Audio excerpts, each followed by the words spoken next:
और जबरदस्त resilience show किया इंडिया ने आज के दिन में। जिस तरीके से हम बात कर रहे थे कि पिछले 3 दिन के खेल में इंडिया में कहीं नजर नहीं आ रहा था, और खास तौर पे जब इंडिया बॉलिंग करने आया था तो बहुत ज्यादा मार पड़ी थी।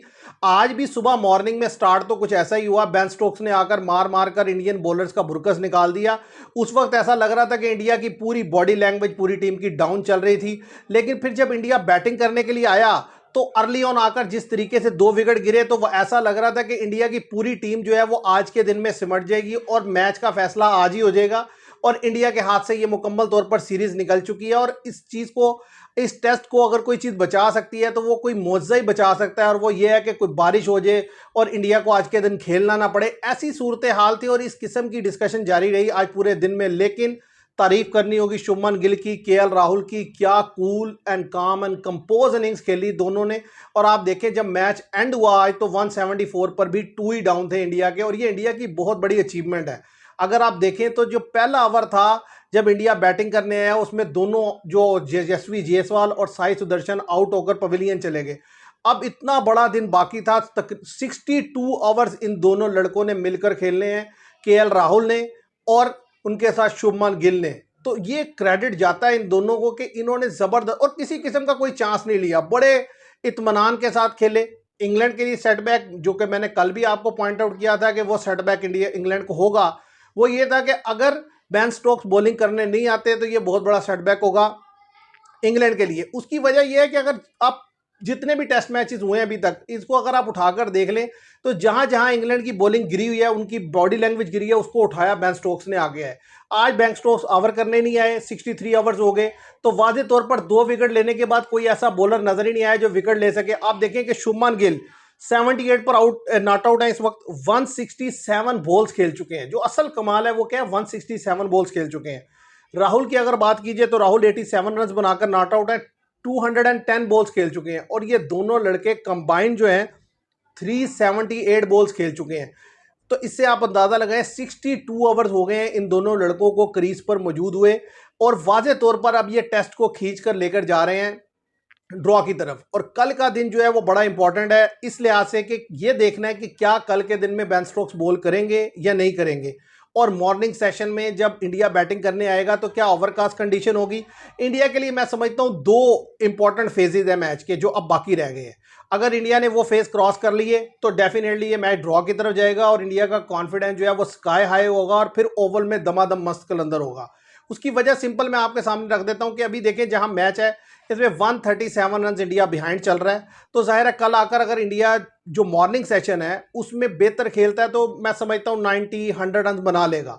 उसके बाद फिर जैसे जैसे इंडिया रन बनाता जाएगा फिर वो रन आकर इंग्लैंड को भी बनाने होंगे, तो इसलिए फिर मैच ज़्यादा ड्रॉ की तरफ जाता जाएगा। तो देखना ये होगा कि क्या कल मॉर्निंग सेशन में इंग्लैंड जब बॉलिंग करने आता है तो क्या बेन स्टोक्स बॉल करते हैं। अगर तो बेन स्टोक्स बॉल नहीं करेंगे तो ये जो बॉलर गेंद कर रहे हैं इनके अंदर मुझे इतने गट्स नजर नहीं आते कि ये विकेट ले सकें। सिर्फ एक क्रिस वोक्स ने बेहतर गेंद की है, और दूसरा बड़ा पहाड़ जो मुझे लगता है इंडिया के लिए होने वाला है वो सिर्फ और सिर्फ तब होगा जब दूसरी नई गेंद ली जाएगी। अगर नया गेंद जब इंग्लैंड लेगा, अगर इंडिया उसके 15-20 ओवर निकाल गया और सर्वाइव कर गया उसके बैटर, तो मैं समझता हूँ फिर इंडिया ये टेस्ट मैच ड्रॉ कर लेगा। आज की जो परफॉर्मेंस है ये इंडिया को बहुत ज़्यादा हेल्प आउट करेगी, क्योंकि देखिए बहुत बड़ा दिन था। 63 ओवर तो आज के दिन में हुए। आउट होने को आप देखें तो इंग्लैंड जो जिस टेस्ट मैच में हारा तो 63 ओवर में तो इंग्लैंड की सारी टीम उड़ गई थी।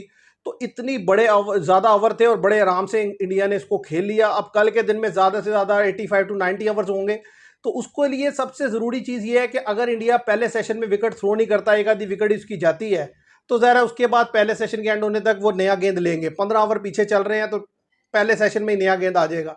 नए गेंद से 20 ओवर, तो मैं टोटल मैच में समझता हूँ 35 ओवर का खेल है। अगर 35 ओवर इंडिया अच्छे खेल गया कल आकर, तो मैं ये समझता हूँ कि मैच जो है वो ड्रॉ की तरफ चला जाएगा और इंडिया ये टेस्ट मैच बचा लेगा। और इंग्लैंड के पॉइंट ऑफ व्यू से देखा जाए तो इंग्लैंड के पास भी यही 35 ओवर हैं। इसमें अगर उन्होंने जान मारकर विकेट्स निकाल ली तो उनका मैच बन सकता है। अदरवाइज मैं ये समझता हूँ कि ये मैच जो है जब आप टी के करीब करीब जा रहे होंगे तो पता चल जाएगा ये मैच किस तरफ जा रहा है। उसकी वजह यह है कि देखिए 137 रन की लीड बाकी बची है।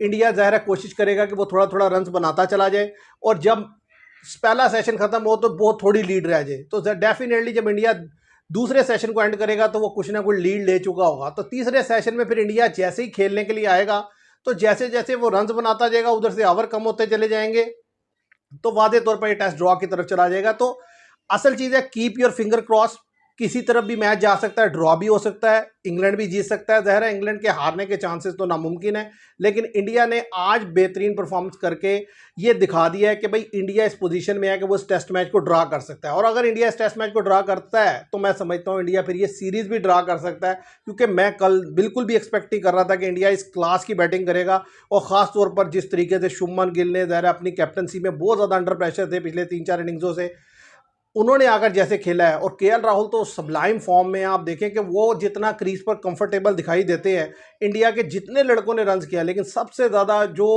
क्रीज पर कंफर्टेबल दिखाई देते हैं वो केएल राहुल होते हैं। तो ये क्रेडिट देना होगा उनको, वो आज भी बहुत सॉलिड फॉर्म में है।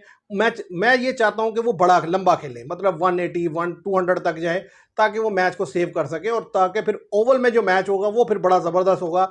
और इंग्लैंड जाएगा जीत के लिए और इंडिया भी जाएगा जीत के लिए, तो फिर वो देखने का मज़ा आएगा। तो आज के लिए जो व्यूअर स्टोरी है वो ये मैं समझता हूँ, आज के दिन जिस तरीके से इंडिया ने लास्ट के 62 ओवर्स खेले हैं, तो ये दिन इंडिया के नाम रहा। अब असल पता चलेगा कल पहले 35 ओवर 40 ओवर जो है बहुत ज़्यादा इंपॉर्टेंट है दोनों टीम्स के लिए। जो उसमें अच्छा खेल गया वो मैच निकाल लेगा। तो कल तक के लिए दीजिए मुझे इजाज़त, कल फिर मिलेंगे। आज के लिए इतना ही, थैंक यू वेरी